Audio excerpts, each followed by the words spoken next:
Hii barabara yenu ya kutoka Nairobi kuja Nakuru mpaka Mau Summit, na sasa nimesema sitaki ikwame Mau Summit, nataka iende Kericho, iende Kisumu na iende Eldoret, iende Malaba.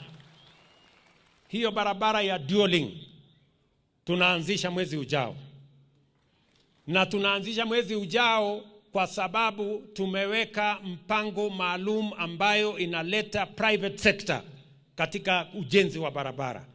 Kama tungesema tuweke pesa ya budget ya serikali katika hiyo barabara, hatungejenga.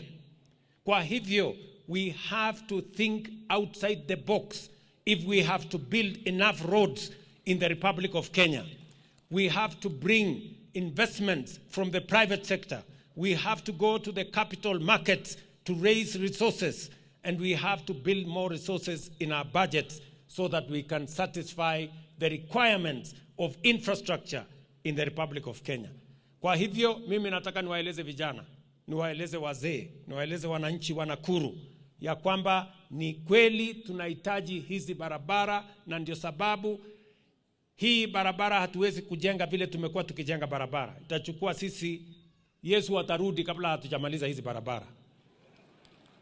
Nyinyi mnanielewa? So lazima tuwe na mpango tofauti. We must have a different plan. We must be innovative about how we are going to build more roads in Kenya. Na nitarudi hapa next month tukuje tuanzishe hii barabara yenu. Na hiyo barabara itakuwa leni 4 kutoka kule Nairobi kupitia hiyo barabara ya juu, na leni 4 kupitia barabara ya Mai Mahiu, itakutana pale Naivasha. Alafu sasa itakuwa leni 6 kutoka Naivasha mpaka Nakuru hapa.